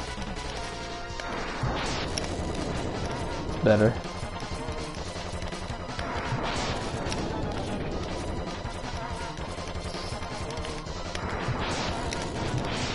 Now really the only thing that was getting me killed in fighting Final Form Sigma was I wasn't being smart enough about when to use my sub tank, because obviously I'm going to use it. I'll probably need to use all of them in this fight because it's really hard to dodge the attacks here. Anyway, rolling shield is what hurts him. What's difficult is getting the opportunity. It's a hard fight. I've just got to put everything I got into it. Okay. I'm using a sub T now because I don't even know where my power's out. And we will get it over to... because I know I'm about to get hit. For all I know, that was a killing blow, so that's why I used the sub T there. Ah, see, I'm getting smoked. You can dodge that, but I'm not... Jeez, I can't... Okay, that's what you need. You need to be able to lure the hands down so you can actually get a hit in on them. Although, again, you can't stand on the hands for too long. See, I'm already... Oh, sorry about that. I'm not off to a good start here, because I just used another sub T already, and I haven't damaged him very much at all. Sorry. Unlike everything else, I haven't practiced much of this. I don't have much recent experience. I mean, I'm getting hit by the hands and everything. That's not... Anyway, I did dodge that, but... Ah, see? Ah, okay. This is what I'm worried about. And the worst part is now you have to do all 3 fights all over again. So if I have to do this again, I will probably kill this, which is too bad, because this has been my best playthrough by far. It was going really well. Plus now we have to do the boring business of filling up 2 sub Ts. There's just not a lot to say.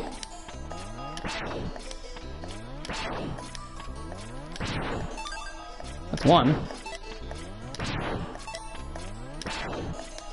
It doesn't take too long. More of those, please. My timing's off. It's not good. You want to be right up close. No, this is not good.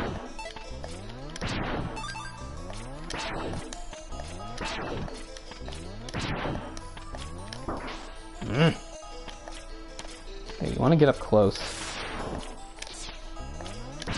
Mess up again. Wait a second, let's take a look. Alright, we're already full. Alright, gotta fight the damn dog again and then do that stupid ceiling dance. I had a really hard time with that fight. Like, I couldn't even get into a rhythm. Like, usually I can get into a rhythm where I'm getting, you know, to ride up on the hands. I couldn't even get the hands to come down. I guess it's just been too long. Blah, blah, blah. Same stuff. Yeah, take on the dog.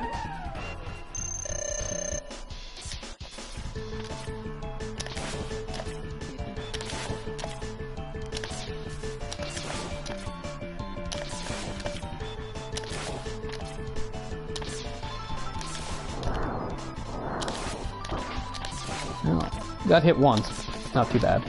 Okay, twice. As soon as I commented on it, it happened again. Oh, there. Got that out of the way. Now we have to do the dumb, boring fight here. Blah, blah, blah. Ease it pressed. But now prepare yourself, because he's going to kill you.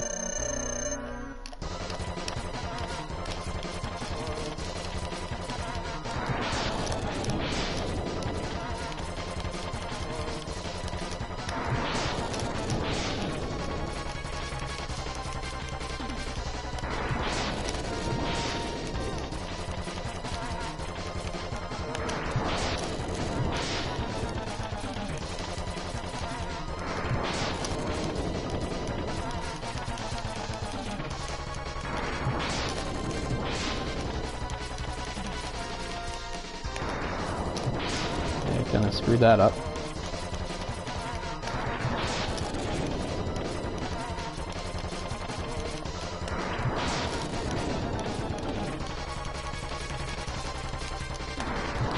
Too high.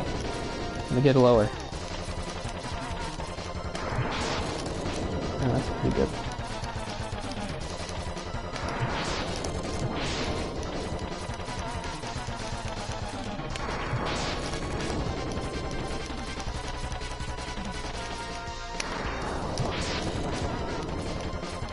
It's too low.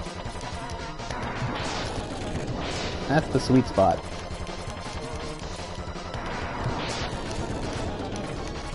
Hard to pull off though.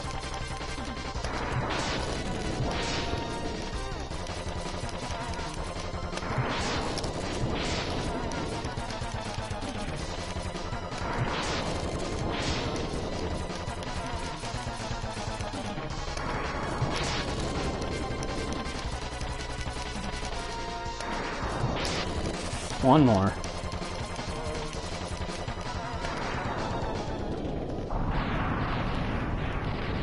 I don't know why it doesn't let me switch weapons now.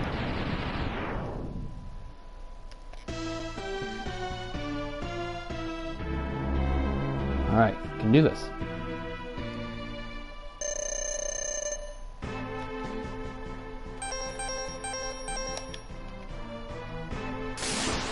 Not a good start. Better. See, if he does that a lot, he gives me opportunities. Problem is, sometimes he'll go a long time without doing it.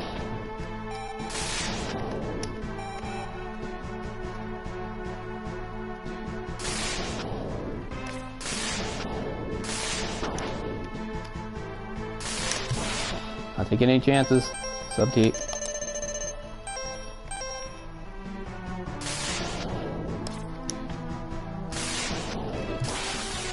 Sometimes I can hit him more than once doing that, but it's tricky.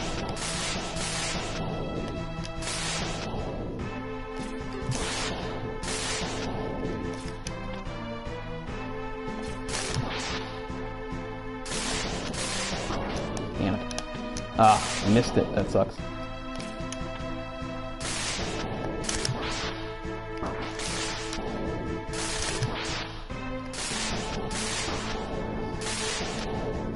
Come on.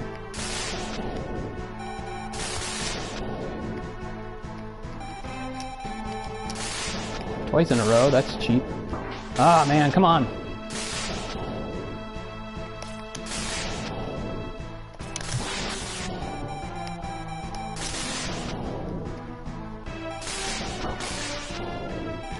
Once again, erring on the side of caution.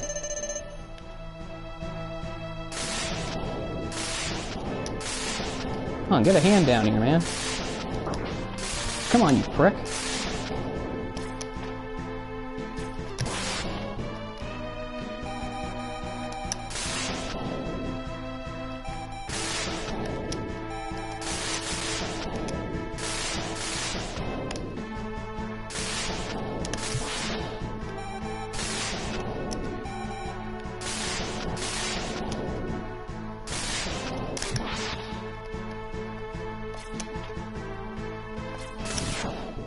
Whew, there we go. Suck it, Sigma. He's like, oh no, I can't believe it, my perfect body. Blah, blah, blah. No Reploid dominance for you.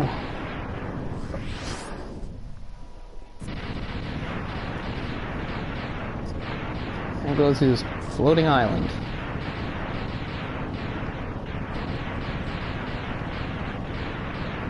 That wasn't too bad. I mean, Sigma killed me once and I had that hiccup against Armored Armadillo. Apart from that, it went smoothly. I did it. Feels good. Because, I mean, I had a couple attempts on here where I was streaming. And, you know, I would just make small mistakes and they would add up and it would drive me crazy. But we've done it. I've done it. Which feels good.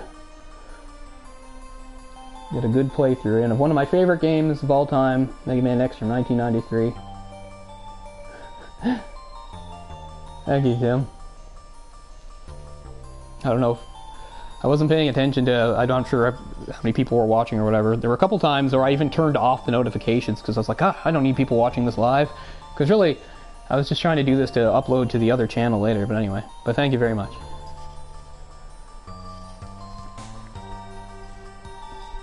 did have that hiccup, but apart from that, it went the way I wanted it to. Took out all the bosses the first time without the special weapons.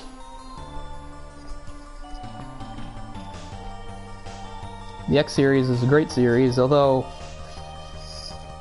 X5, 6, 7, 8 I haven't played too much with, but the first 4, which are part of this collection I'm playing on, which is the first volume of the Mega Man X collection, you know, I owned all the games and played them all. 2 is actually my favorite, but we might be a ways away from me doing a playthrough of that, because even though I can beat it, I can't beat it with quite the swagger and pizzazz that I beat this game with. Like, I mean, this game I'm really good at, which is why I chose to do it for the channel. Because people don't want to see playthroughs of people struggling and fucking up, right? They want to see somebody who knows what they're doing. So that's why there was sort of this added pressure on myself. And that's why I had a couple aborted attempts. But there it is, Mega Man X is in the books. Thank you so much for watching and being with me, whether it was live or late or not. This is cool. This shows the names of all the various enemies from each stage.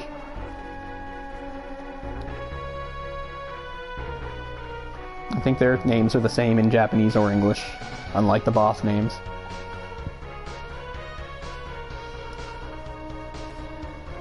Capcom always had great music. Capcom's the best, you know?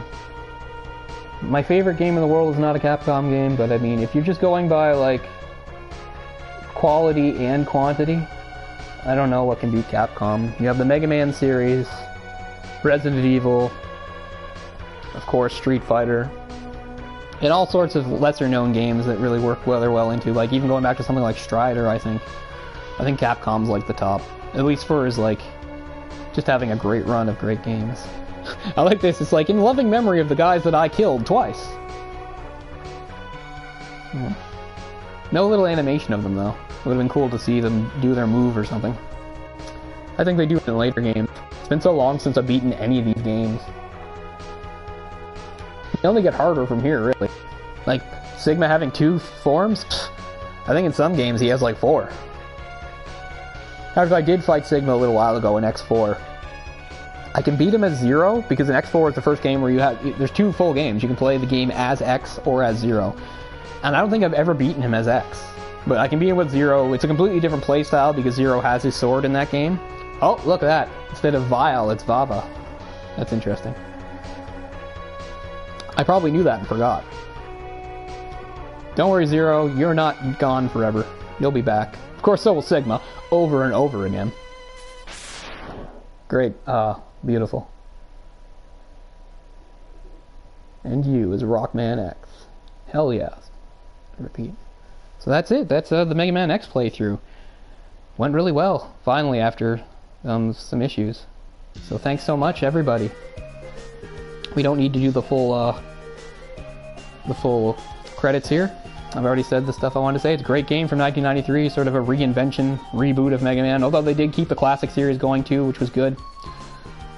You know, this was the first 16-bit Mega Man game. Came out on the Super Nintendo. I own it. I have the cartridge. I love playing it on the Super Nintendo as well, but this is so I could, I always feel a little more comfortable with that controller. But still, I felt comfortable and was able to pull this off. So anyway, thank you so much, everybody who's tuned into this live or is going to watch this at a later point. That's Mega Man X. That's how you fucking do it. So this is Cole signing off. Thanks so much, guys. And hopefully I'll have some other content to put up on the Final Dungeon channel, which is where this is going to go. I couldn't stream it directly to the channel, so it's on my own channel, but I'm going to put it on the Final Dungeon channel with Jay and Eric, and they're going to add content too. So check that out. Thanks for playing. Thanks for watching. Thanks for everything. Peace out, guys. See you again.